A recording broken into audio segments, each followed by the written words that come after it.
दिनांक 25/3/2025 रोजी शेतकरी महिला नामे मीराबाई उर्फ संध्या राजाभाऊ बोंडारे वय 41 वर्ष राहणार आंतरवली टेंभी या शेतकरी महिलेचा आंतरवली टेंभी शिवारामध्ये दगडाने ठेचून निर्घुणपणे खून करण्यात आला होता। याचा तपास आम्ही करत होतो। आमच्या मदतीला गुन्हे शाखेची टीम सुद्धा होती। या हत्येनंतर त्यांचे मैताचे भाऊ जे आहे त्यांचं नाव आहे अंकुश आवटे यांनी पोलीस ठाण्याला फिर्याद दिली आणि त्यांच्या फिर्यादीवरून आम्ही पोलीस ठाणे येथे गुन्हा क्रमांक 47/25 कलम 103(1) भारतीय न्याय संहितेप्रमाणे गुन्हा दाखल केला आणि त्याचा आम्ही शोध घेत होतो। शोध घेत असताना आम्हाला गुप्त बातमीदार व परिस्थितीजन्य पुरावे आमच्याकडे जे होते त्यावरून आम्हाला परिस्थिती समजली की सदर गुन्हा हा एका विधी संघर्षग्रस्त बालकाने केलेला आहे। आम्ही त्या बालकास ताब्यात घेतलं। त्याचं वय 13 वर्ष 6 महिने आहे। गुन्हे शाखेची टीम आणि आमची टीम आम्ही त्यांना विचारपूस केलं।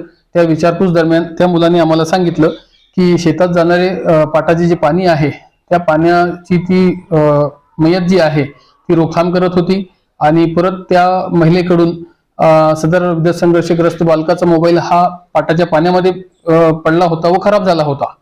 यानंतर मुलगा 25/3/2025 रोजी दुपारी 3 वाजता शेतामधून जात असताना ती महिला त्याला झोपलेल्या अवस्थेत दिसून आली। त्यावरून त्याच्या मनात जे राग होतं त्या रागापोटी त्यांनी हातात दगड घेतलं व त्या महिलेच्या डोक्यामध्ये मारलं। वारंवार तिला दगड मारून त्यांनी त्या ठिकाणी ठार केले। विविध संघर्ष बालकास ताब्यात घेतलो आहे आणि पुढील तपास हा माननीय पोलीस अधीक्षक श्री बन्सल सर, अपर पोलीस अधीक्षक आयुष नपानी सर, उपविभागीय पोलीस अधिकारी अंबड श्री विशाल खांबे सर आणि गुन्हे शाखेचे पोलीस निरीक्षक जाधव सर यांच्या मार्गदर्शनात आम्ही करत आहोत।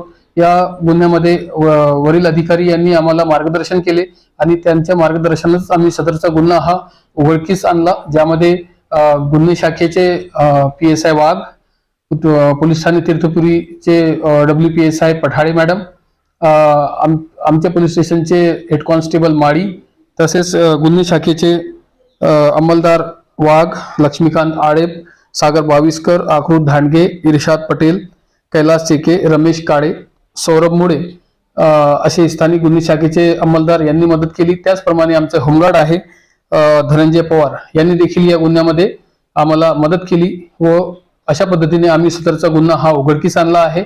सदर गुन्ह्यातील विधी संघर्षग्रस्त बालक हा आमच्या ताब्यात आहे आणि वरिष्ठांच्या मार्गदर्शनात आम्ही पुढील तपास करत आहोत।